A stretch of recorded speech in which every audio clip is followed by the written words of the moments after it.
प्रस्तुत वीडियो में शिशुपाल वधम प्रथम सर्ग का 11वां पद्य आरंभ कर रहे हैं। यह शिशुपाल वधम प्रथम सर्ग यूजीसी नेट संस्कृत विषय कोड 25 तथा आचार्य शास्त्री आदि के पाठ्यक्रम में निर्धारित है। निवर्तिसो अनुव्रजतः कृतान् अतीन्द्रिय ज्ञान निधिर्नभः सदः सादिदैत्यसम्पदः पदं महेन्द्रालय चारुचः क्रीडः।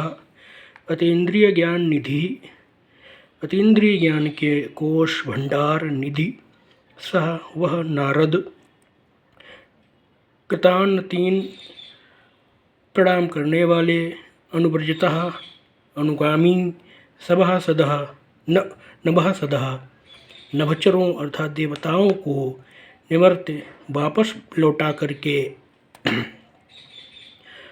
समासिदत दैत्य संपदः दैत्यों के संपत्तियों के विनाशक अर्थात भगवान चक्रलह चक्रधारी अर्थात श्री कृष्ण के महेंद्रालय चारु स्वर्ग के समान सुंदर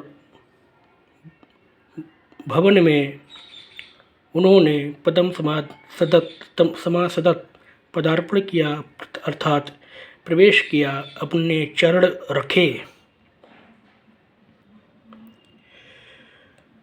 पतंग प्रतिमस्तपोनिधि पुरो अस्य यावन् भुवि व्यलीयत गिरेस्तडित्वानिब तावतुच्चकैर्जवेन पीठादु उत्तिष्ठत अच्युतः। पतंग प्रतिमः आकाश से उतरते हुए सूर्य के समान द्युतिमान तेजस्वी तपोनिधि नारद अस्य पुरः इन अर्थात श्री कृष्ण के पुरः समक्ष भुवि यावत न विलीयत पृथ्वी पर जब तक उतर भी नहीं पाए थे, स्थित भी नहीं हो पाए थे, तावत अब तक उससे पूर्व ही तब तक ही अच्युतः श्री कृष्ण गिरेह तटितबान इव पर्वत से मेघ के समान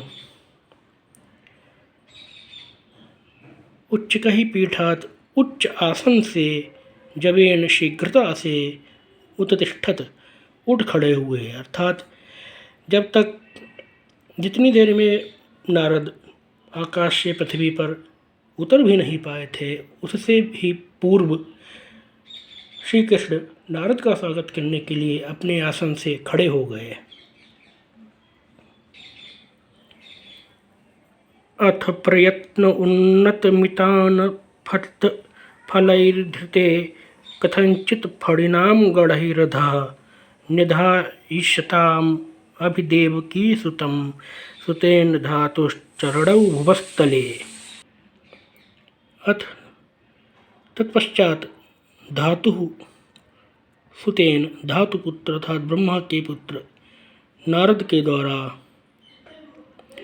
प्रयत्न उन्नतमितान फड़ैहि प्रयत्न से ऊपर उठाए जाने पर भी नीचे की ओर झुक जाने वाले फड़ी नाम फनों से युक्त फड़ी नाम सर्पों के गड़ाई समूहों के द्वारा अधः कथंचित धृते नीचे की ओर जैसे तैसे धारण किए हुए भुवस्तले भूतल पर अभिदेवकी सुतम देवकी पुत्र श्री कृष्ण के समक्ष चरणौ निधायिष्याताम् उन्होंने अपना पदार्पण किया अर्थात अपने दोनों चरण रखे। तमर्ध्यमर्धादिक्कया अधिपुरुषः सपर्या साधु सपर्रिपूजत गृहान् उपैतुं प्रणयादभिप्सपो भवन्ति न अपूर्णकृतां मनीषिणः। सह आदिपुरुषः उन आदिपुरुष श्री कृष्ण ने तम अर्घ्यादिकया सपर्या उन अर्घ देने योग्य नारद की अर्घ्य आदि सामग्री से पूजा की। साधु परिपूजत, भली भांति उनका स्वागत किया, पूजा की। मनीष लोग अपूर्णकृतां गृहाण प्रणयात उपैतुम अभिप्सपः न भवन्ति। एवं महापुरुष लोग अपूर्ण करने वालों के घर सानुराग सप्रेम जाने के इच्छुक नहीं होते हैं, जाने की अभिलाषा नहीं करते हैं। न यावदेता बुधपश्चित इत्थितौ, न यावद एतद अपश्यत उत्थितौ जनस्तुषाराञ्जन पर्वताविव सहस्तदत्ते मुनिम आसने मुनिश्चिरन्तनस्तावद अभिन्नविविशत। प्रस्तुत पद में कवि ने श्री कृष्ण के आतिथ्य परायण होने का वर्णन किया है कि जनः लोग तुषार अंजन पर्वतौ इव तिथौ एतौ, बर्फ और काजल के पर्वत के समान, उत्थितौ खड़े हुए, एतौ इन दोनों को, यावत न उद्पश्यत जब तक ठीक से देख भी नहीं पाए थे, तावत तब तक, अपित अर्थात उससे पूर्व ही, चिरंतन मुनि प्राचीन मुनि अर्थात श्री कृष्ण ने स्वहस्त दत्ते आसने अपने हाथों से दिए गए आसन पर मुनिम अभिन्न विविशत नारद मुनि को बिठा दिया, अर्थात नारद मुनि को आसन प्रदान किया। प्रस्तुत पद में कवि ने आसन पर आरूढ़ नारद की तुलना उदयाचल पर स्थित चंद्रमा से की है। महानीलशिलारुचः पुरो निषेदिव्यान्न कंशकृशः सविष्टरे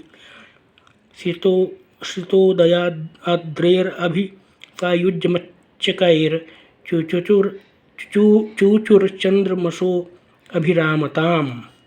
महानीलशिलारुचः, विशाल इंद्रनील मणि के समान कांति वाले,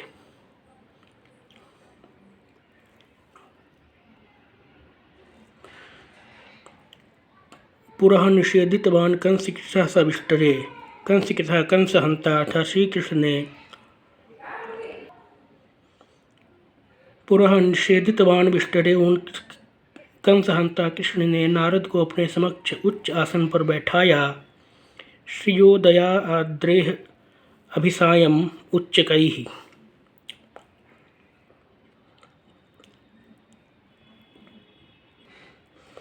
अच्युच्चरत चंद्रमसः अभिरामताम्। तब उच्च आसन पर आरूढ़ हुए उन नारद ने संध्या काल के समय उदयाचल पर स्थित चंद्रमा की कांति को मानो चुरा लिया, अर्थात चंद्रमा को भी परास्त कर दिया।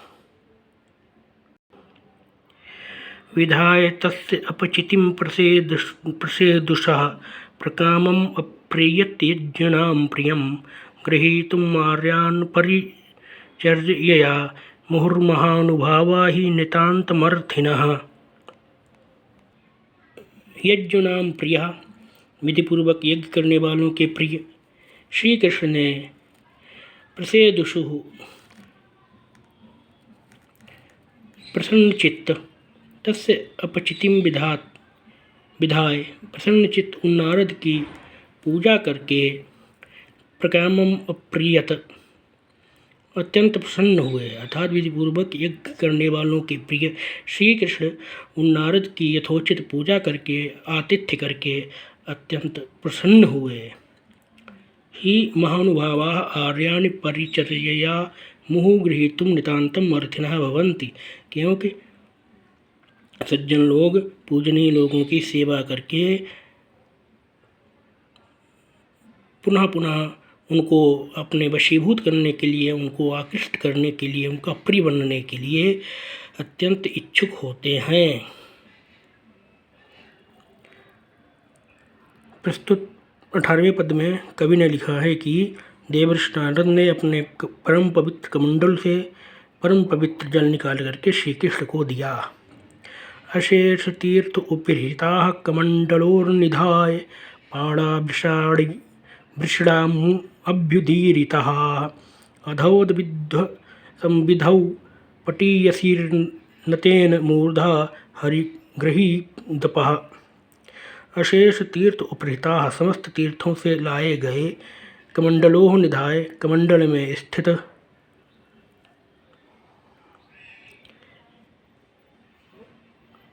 कमंडल में स्थापित करके पाड़ौ हाथ पर ऋषिया अभ्युदती तरत ऋषि अर्थात उन महर्षि नारद के द्वारा अत्यंत सम्मानपूर्वक छिड़के गए।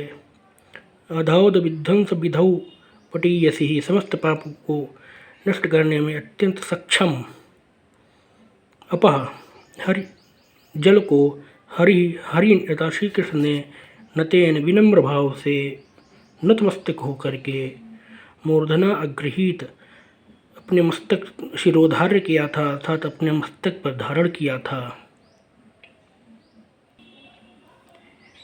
स कांचने यत्र मुनेर अनुज्ञया नवाम बुध श्यामतन्युर्विक्षत जिगाय जम्बूजनित श्रियः श्रियं सुमेरुशृंगस्य तदा तदासनम्। नवाम्बुद श्याम तनु सह नवीन मेघ के समान श्याम वर्णीय उन श्री कृष्ण ने मुने अनुज्ञया महर्षि नारद की अनुमति से कांचने यत्र न्यविक्षत वह नारद जिस स्वर्ण निर्मित आसन पर बैठे हुए थे तदा उस समय तत् आसनम उस स्वर्ण आसन को जम्बू जनित श्रियः जामुन के फलों से सुशोभित सुमेरु सिंहस्य सीएम जिगाय सुमेरु पर्वत के शिखर की शोभा को मानो जीत लिया अर्थात परास्त कर दिया था। श्री कृष्ण सुमेरु पर्वत से भी अधिक सुशोभित हो गए।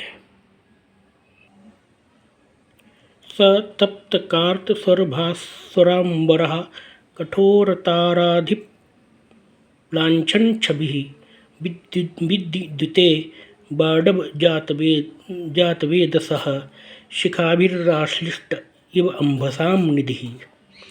तप्त कार्त स्वर भास्वर अम्बरः तपाए गए स्वर्ण के समान दैदीप्यमान पीताम्बर से को धारण किए हुए कठोर ताराधिप्लांचन छवि पूर्ण चंद्रमा के कलंक के समान श्याम वर्णीय लसह शोभा को धारण करने वाले बाडव जात वेदसः बड़वाग्नि की शिखाओं से ज्वालाओं से आश्लिष्ट अम्बिसाम निधि इव व्याप्त समुद्र के समान विद्युते वह श्री कृष्ण जी विभूषित हुए।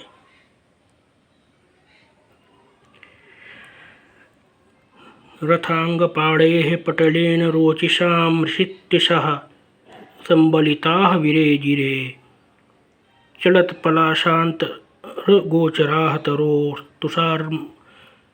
तुषारामूर्तेः इव नक्तम् अंशभः।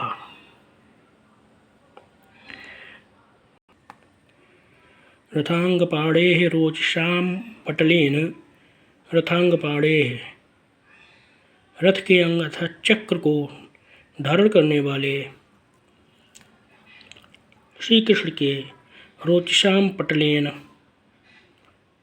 कांतियों के समूह से संबलिताः संयुक्त मिश्रित ऋषितिशः उन ऋषि नारद की कांतियाँ नक्तम रात्रि में तरोह चलत पलाशांत गोचराः रात्रि के समय वृक्ष के हिलते हुए पत्तों के मध्य में तुषार मूर्ते अंशवः इव पत्तों के मध्य में पड़ने वाली चंद्र किरणों के समान विरेजिरे सुशोभित हुई।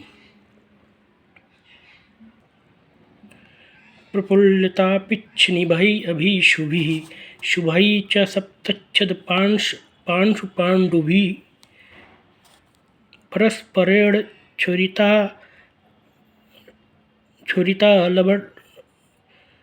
छुरितावर्णवलच्छवी तदेकवर्णाभिव तौ बभूवतुः प्रफुल्लित अपिच्छनिवैः विकसितमालपुष्प के सदृश सप्तच्छद पांशुपाण्डुभिः च और सप्तच्छद पुष्प के समान गौरवर्णीय शुभैः मनोरम अभिशुभि किरणों से परस्पर छुरिता अमलच्छवि परस्पर मिश्रित निर्मल कांति वाले तौ वे दोनों सदा एक वर्ण विभूतुः उस समय एक ही वर्ण के हो गए थे, अर्थात उनमें अभेद स्थापित हो गया था। युगांत काल प्रतिसंधृत आत्मनो जगन्ति यस्यां स विकासम् आसत ततौ ममुस्तत्र कैटवधुषस्तपोधनाभ्यागसमस्वभामुदः। युगांत काल प्रतिहित आत्मनः प्रलय काल में समस्त जीवों को स्वयं में समाहित कर लेने वाले कैटवधुषः कैटव के शत्रु तथा श्री कृष्ण के श्याम तनव जिस शरीर में जगदंती सविकासम आसत संपूर्ण विश्व समाहित हो गया था, तत्र उस शरीर में तपोधनाभ्याम संभवः मुदः तपस्वी परम तपस्वी नारद के आगमन से उत्पन्न हुआ परमानंद नाम मुँह नहीं समा सका, अर्थात श्री कृष्ण अत्यंत इतने प्रसन्न हुए कि वह आनंद उनके हृदय में मानो समा ही नहीं सका। निधाघधामानम इब अधिधीधितिम मुदा विकासम मुनिम पेयुषी विलोचने बिभ्रत अधिष्ठित श्री सह सुपुंडरीकाक्ष इति स्फुटो अभवत।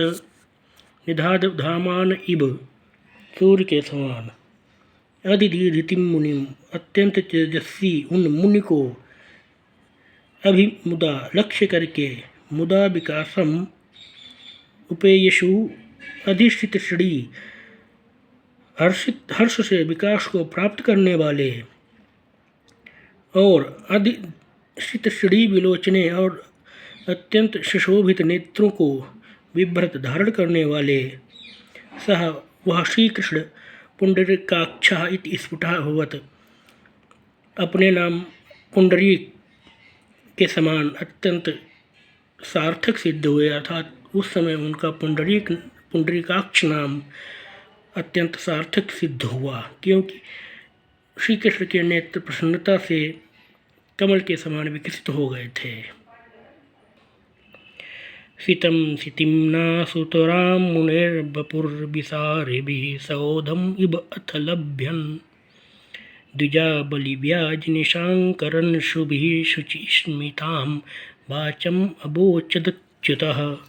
अथ तत्पश्चात अच्युत श्री कृष्ण विशारिभिः चारों ओर फैलने वाली द्विजाबली व्याज निशाकर अंशभिः दंत पंक्ति के बहाने से स्थित चंद किरणों से सितम स्वाभाविक रूप से शुभ्र श्वेतवर्णीय मुनेह बपुः उन मुनि नारद के शरीर को सौधम इब राजभवन के समान सुतराम अत्यंत स्तिम्ना धवलतिमा को लभ्यन प्राप्त बनाते हुए शुचि स्मिताम पवित्र मंद मुस्कान से युक्त वाचम अवोचत वाणी को बोले, अर्थात उन्होंने बात कही, वचन कहा। हरति अघम संप्रति हेतुरेश्चतः शुभस्य पूर्वाचरितैः कृतशुभैः शरीरभाजाम भवदीय दर्शन विनक्ति कालत्रये अपि योग्यताम्। भवदीय दर्शन हम आपका दर्शन शरीर भाजाम शरीरधारियों की काल तृतीय अपयोग्यताम तीनों कालों में भी योग्यता को विनक्ति प्रकट करता है, अभिव्यक्त करता है। संप्रति इस समय अर्थात वर्तमान काल में अघम हरति पाप को नष्ट करता है। ऐश्यत शुभश्च हेतु भावी कल्याण का हेतु है। पूर्व आचरितैः शुभैः कृतम और अतीत काल में अर्थात पूर्व जन्म में किए गए पुण्यों से यह प्राप्तव्य है।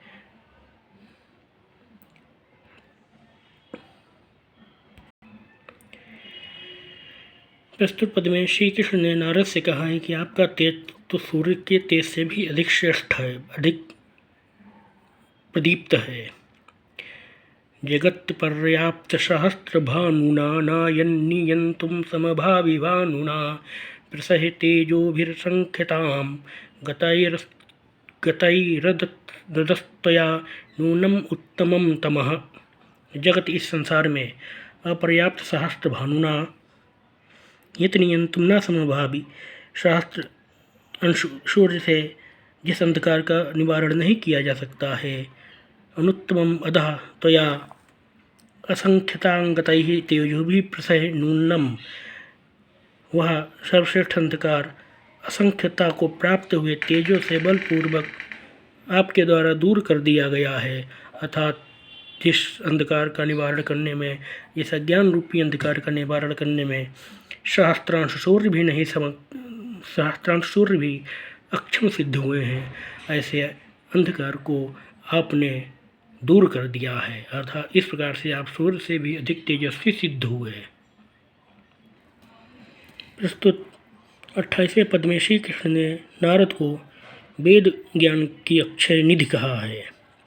कृतः प्रजाक्षेम कृता प्रजासृजा सुपात्र निक्षेप निराकुलात्मना सदोपयोगेऽपि गुरुस्त्वयम् अमोक्षयो निधिः श्रुतीनां धन संपदाम इव। प्रजाक्षेम कृता, प्रजा कल्याण करने वाले, सुपात्र निक्षेप निराकुल आत्मना, योग्य पात्र में रखने के कारण से, निराकुल अर्थात स्वस्थ चित्त वाले, प्रजासृजा प्रजापिता ब्रह्मा के द्वारा, तुम आप, धन संपदाम इव धन संपत्तियों के समान, श्रुति नाम सदा उपयोगे श्रुतियों के वेदों के सदैव उपयोग में, अपि होने पर भी अर्थात वेदवाणी का निरंतर प्रयोग करने पर भी, अक्षय गुरु निधि कृता, आप उसकी अक्षय तथा बड़े कोष बनाए गए हैं। विलोकनेनैव तव अमुना मुने कृतः कृतार्थोऽस्मि निर्वर्हितांससा तथापि शुश्रूषरहं गरीयसी गिरो अथवा श्रेयस्केन तृप्यते।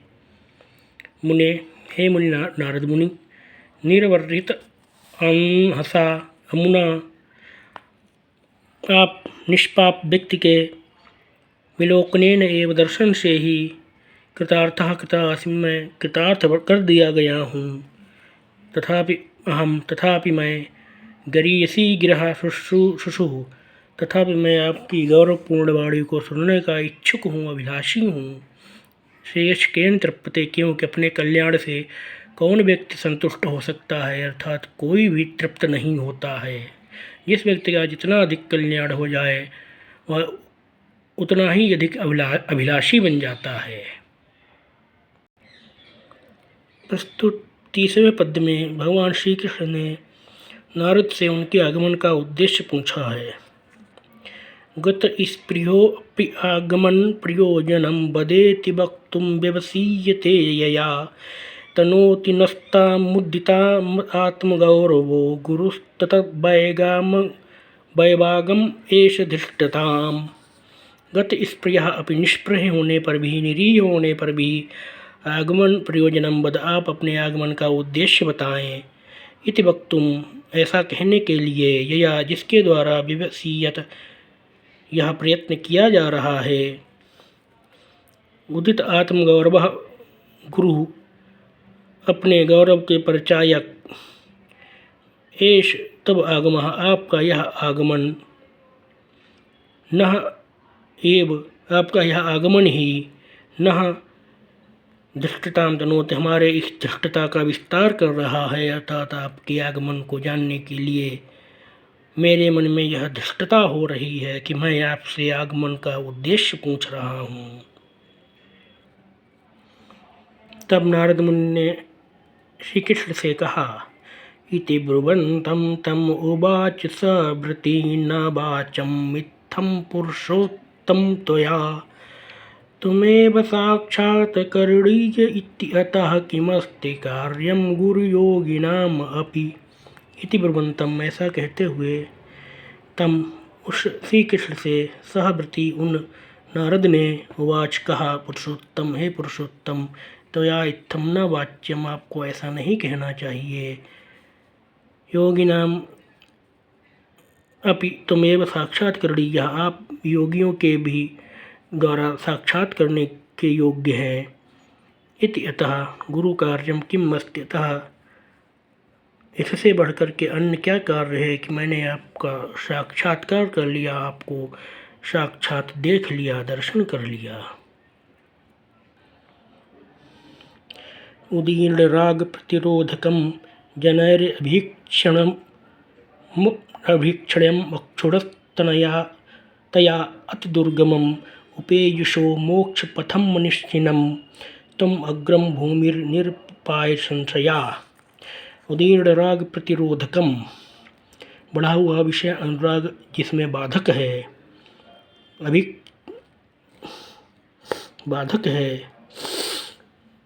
अभीक्षणम अक्षुणतया, तथा पुनः पुनः अभ्यास न होने के कारण से, अति दुर्गमम, जो अत्यंत दुर्गम है, उपेयुषः मोक्ष पथम,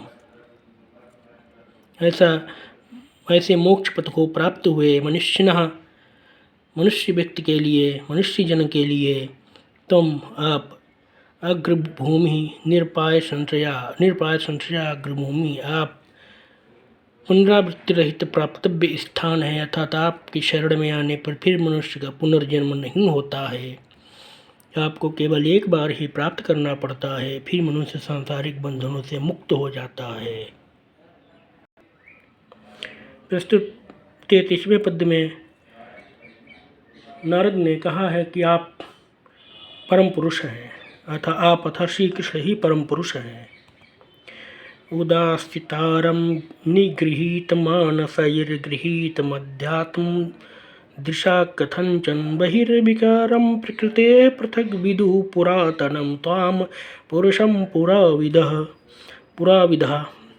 प्राचीन वृत्तांतों के ज्ञाता कपिल आदि महर्षियों ने त्वाम, आपको, निगृहीत मानसैः, तथा जितेंद्रिय योगियों के द्वारा, अध्यात्म दिशा, अध्यात्म रूपी दृष्टि से, कथंचन, येन केन प्रकारेण से, गृहीतम, प्राप्त किए गए, उदासितारम,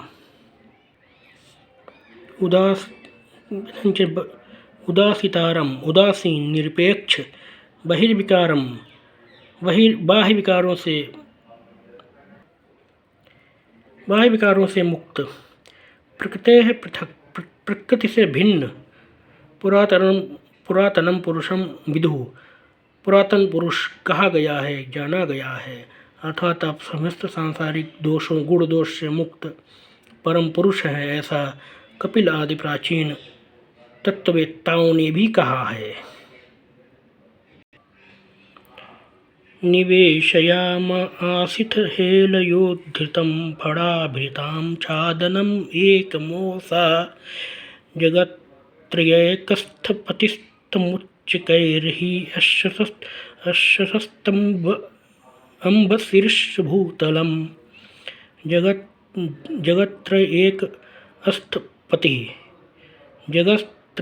एकस्थपति, तीनों लोकों के एकमात्र शिल्पी अर्थात निर्माता, तुम आपने हेलया, अनायास ही, उद्धृतम, उठाए गए, फणिभृताम, सर्पों के, ओकसः,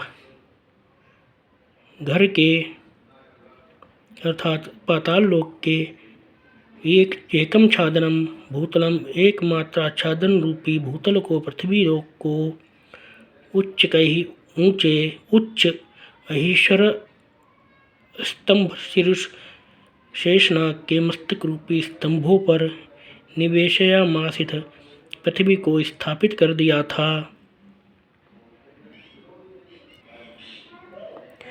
अनन्य गुर्व्यास्तव केन केवलः पुराणमूर्तेर्महिमा अवगम्यते। मनुष्य जन्म अपि सुरासुरान् गुणैर्भावान् भवच्छेद करैः करोति अधः।